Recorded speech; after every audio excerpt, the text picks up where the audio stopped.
The successful tech mogul hears horrifying screams emanating from his adopted daughter's bedroom. What he discovers shatters everything he believed he knew about her history. What starts as a panic moment unravels into a deeper life, changing reality about family, identity, and love. You'll never guess who arrived and why. This heart-wrenching journey will leave you speechless. Jonathan Reed had it all, a life others envied, a self-made millionaire himself. He resided in a technologically advanced mansion, owned luxury vehicles, and had a company that contributed to building the future. But below all that success was something so much more valuable: his daughter Amara. She was not merely his daughter-in-law, she was his heart, his reason. He had adopted her at 7 after seeing her on one of his charity visits to Georgia. She was subdued, delicate, and full of unspoken tales, and he knew the first time he saw her that she was destined to be his. Through the years, they were inseparable. Amara grew into a bright, loving, artistic girl. Her laughter echoed in the house. Her artwork adorned the walls, and Jonathan felt whole, like he'd discovered the one thing money couldn't buy: true love. But all of it ended in an instant. It was an ordinary Friday afternoon. Jonathan was going over investor reports when he heard a scream, sharply, frightened, naked. It was from Amara's room. He just ran, pounding heart in his chest. Then the crash, glass shattering, a second scream. He kicked open the door and stood still. There, in the middle of Amara's room, was a man, dirty, wild-eyed, with dirty, streaked clothes and a hoodie drawn low over his face. The window at his back was broken. He had entered by force. Amara cowered in the corner, too scared to. Jonathan fought the man, anger and terror intersecting. Within minutes, the security staff arrived, the police were summoned, and the man was arrested. But before he was hauled away, he met Jonathan's eyes and hissed something that chilled Jonathan's blood to the bone. "She's my niece. You stole her."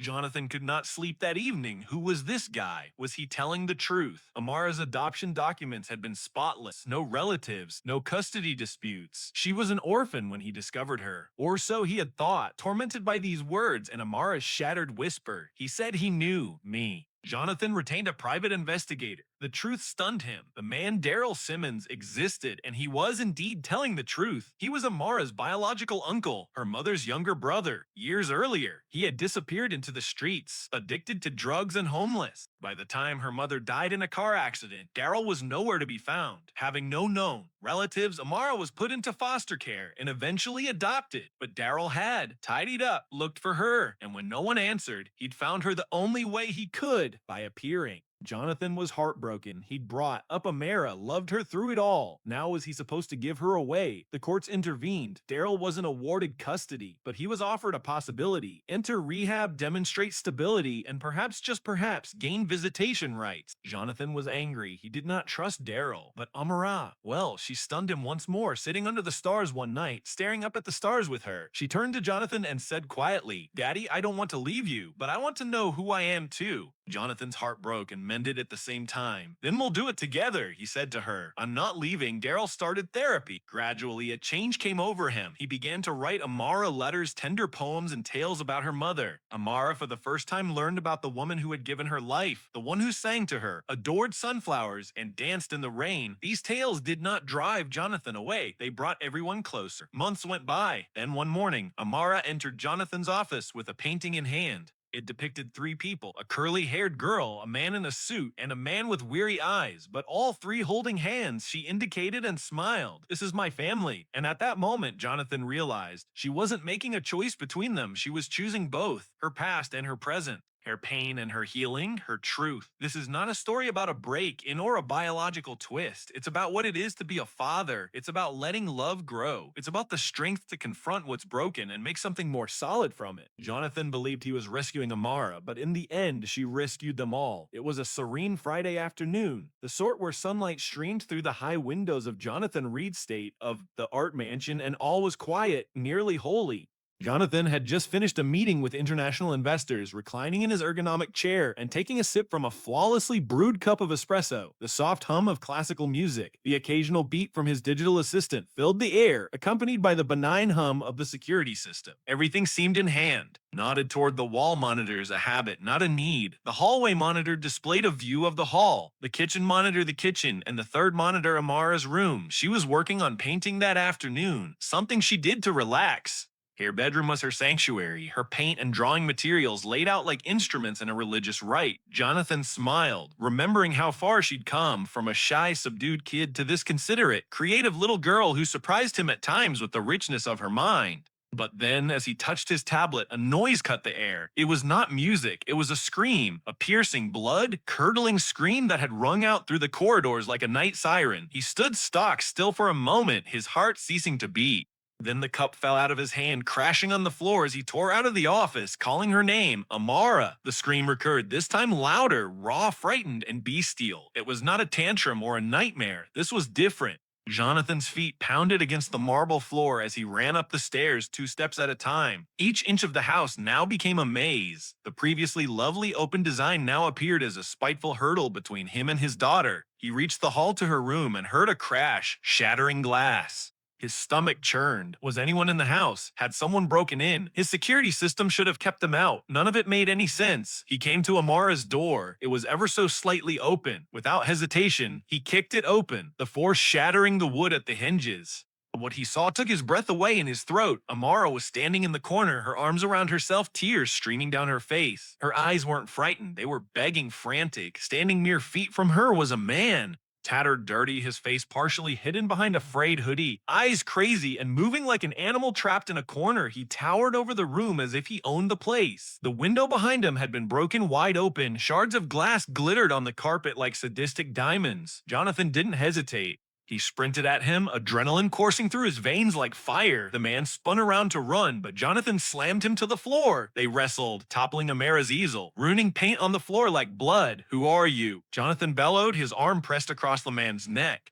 The man only repeated something again and again. She's mine, she's mine, she's mine. Jonathan's security team, who had been alerted by the silent alarm in the system, burst into the room moments later and pinned down the intruder. Amara flung herself into Jonathan's arms, crying so hard she could hardly get her breath. Daddy, he said. He said he knew me. She sniffled, her small hands gripping his shirt. Jonathan hugged her closer, his chest pounding. As the officers led the man off in cuffs, he glanced over at Amara with gaunt, haunted eyes. She's my family, he stammered, his voice shaking with a mixture of madness and sorrow. Undefined Jonathan had no idea what was going on. But at that moment, he knew one thing. Their utopian world had just been shattered, and things would never be the same again. It was a still Friday afternoon, the type that made you feel nothing could possibly go amiss. Jonathan had only just concluded a video conference with overseas board members, the burdens of company decisions still weighing upon his back. Leaning back in his leather office chair, he let himself breathe out for a moment. His eyes, out of habit, wandered to the big wall screen showing live feeds from the security system in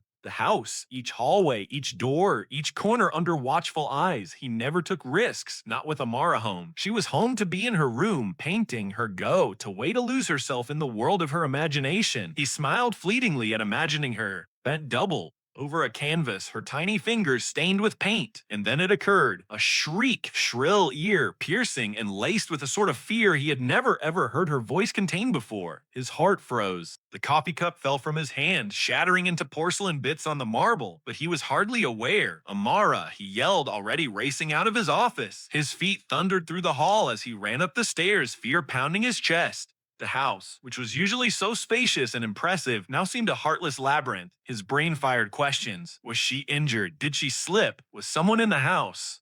The scream rippled again, louder, more urgent, followed by the unmistakable crash of breaking glass. A crash that sent a chill running through his blood. Amara, he thundered, voice thick with horror. He burst into her room at the opposite end of the corridor. The door was ajar. Without hesitation, he pushed his entire weight against it, kicking it wide with a force that sent it crashing into the wall. What he saw immobilized him. Amara stood, barefoot, in the corner farthest from me, her tiny body shaking, her big eyes pure with terror. Her painting equipment was strewn about on the floor, tubes of paint smashed, brushes snapped in half, and between her and the shattered window was a man, a stranger, tall, dirty, wild-eyed. The man was panting sweat, soaked hoodie, twitching hands at his sides. Pieces of glass from the broken window sparkled on the carpet like menace. The man didn't glance at Jonathan immediately. His gaze remained focused on Amara. She's mine, he was saying under his breath, the words repeating again and again, my blood. Jonathan's adrenaline surged. He didn't wait.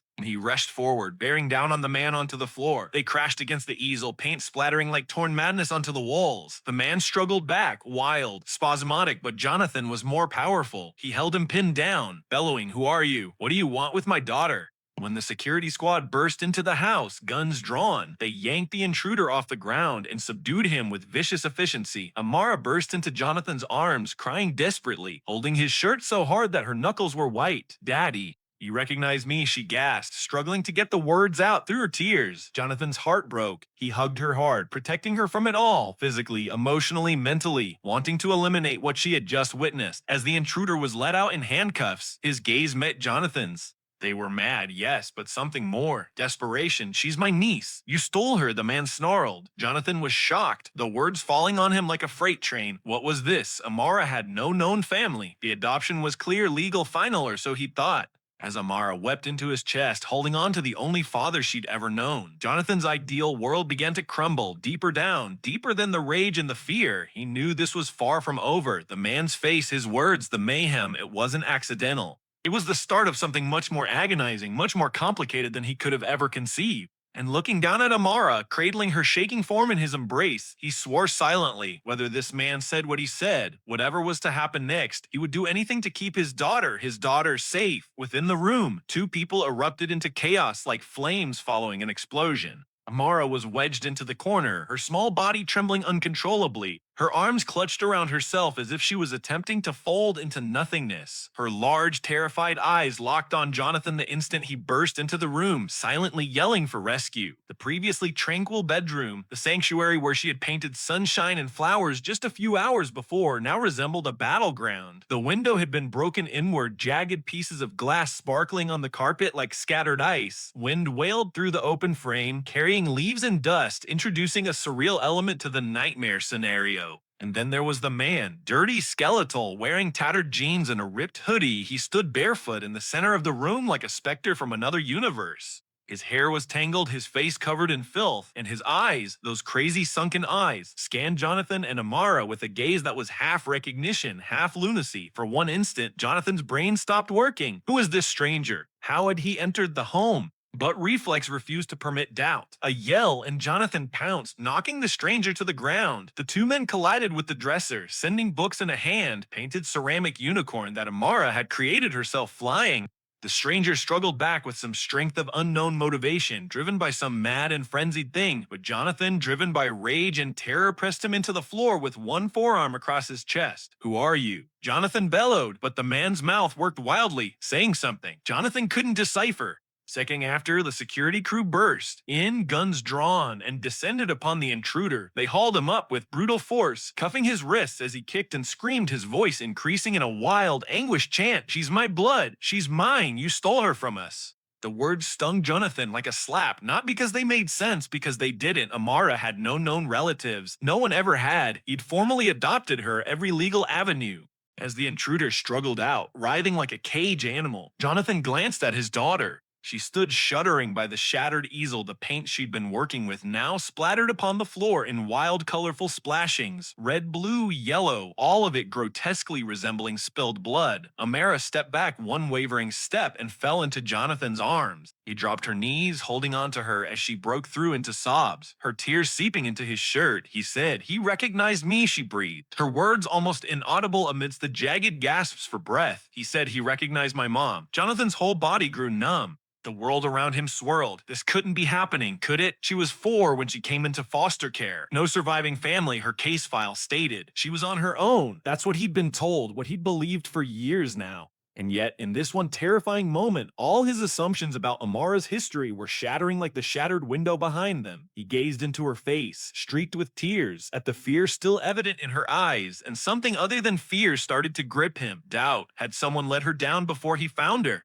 Had someone deceived her about where she was from? Had this man really known her? Or was he merely another crazy individual fixated on a child he didn't really know? His head spun with questions he had no answers to. The police came not long afterward, taking testimony and collecting evidence, but Jonathan struggled to concentrate. He had sat on the couch in his study with Amara beside him, her tiny hand curled in his, while an officer asked him to recount what happened once more. But all Jonathan's mind could do was replay what the man had said 1,000 times. "She's mine." The words hung in the air like an epidemic. Jonathan had kept Amara safe from the past, from the hurt and rejection she'd endured before he came into her life. But that past was now breaking down their front door, tumultuous, wild, and real pound undefined. And as Amara snuggled up against him, head on chest, Jonathan gazed out into the shattered window upstairs, understanding this was far from over. Something had been unearthed tonight, something buried and dark, undefined. He didn't know who that man really was or how he'd found them. But one thing was clear, life would never be the same again. At the station house, the nightmare would not subside. In fact, it only grew more intense.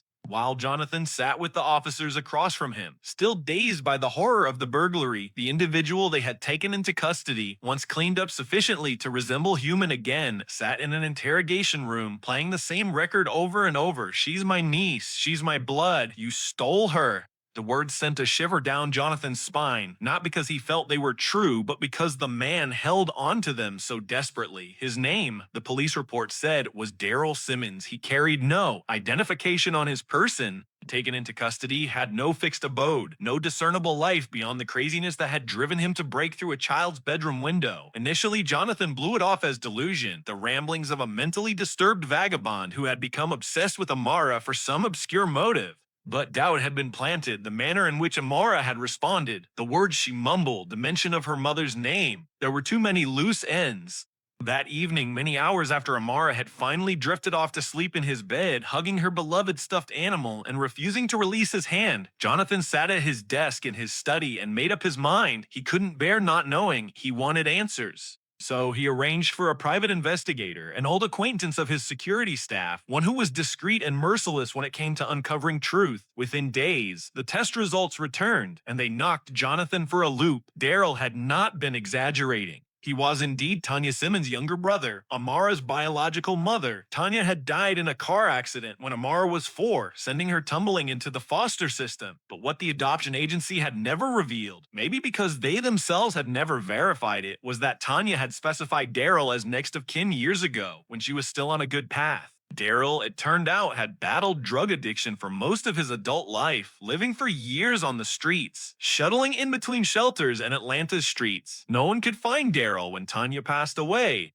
Social services stamped the case with no adoptive family, and Amara was ultimately adopted. By the time Daryl had gotten clean and attempted to find his niece, she had already been adopted by Jonathan. Nobody checked in. Nobody informed Jonathan. Daryl had searched in secret for more than a year on his own meager funds. When he did discover where she was living, he didn't play by the rules. He was desperate and afraid and broke into her bedroom to look at the only relatives he had left. Jonathan sat by himself, staring at the report, the words of the investigator echoing in his mind like a ghostly whisper. He's not lying. He's her uncle, and he wants to be part of her life. Jonathan's world spun beneath him. All the time he'd spent raising Amara, her first ride on a bike, her debut play at school, the sleepless nights she cuddled in his arms after a nightmare, replayed in his mind like vaporous memories now in danger. He wasn't only her adoptive father. He was everything to her. He'd provided her with a home when the world had forgotten about her. But now, was he supposed to return her? The idea was unthinkable. His fingers shook as he placed the report on the desk. The law may be with him, but the reality was different. Daryl had blood relatives. Eggshell ones. And although he'd been absent when Amara had needed him most, Jonathan couldn't help but feel the naked pain in the man's voice, the way he had gazed at her, not as a stranger, but as a man desperate to set things aright. The question now wasn't merely what the law would determine, it was what was in Amara's best interest. How was Jonathan going to shield her from a reality that was now scratching its way into their flawless existence? Would opening their doors to Daryl mend past wounds, or rip open fresh ones? Whatever had happened, one thing was for sure. Their existence would never be the same again, and Jonathan had no clue what tomorrow would hold for the little girl who was his entire world. The legal system acted with lightning speed once the whole truth was known. Daryl, although initially detained for burglary, was released on stringent terms. He would undergo a court-ordered rehabilitation program, take regular drug tests, and give documented evidence of stability before visitation rights would be considered. Nevertheless, he insisted on visiting Amara.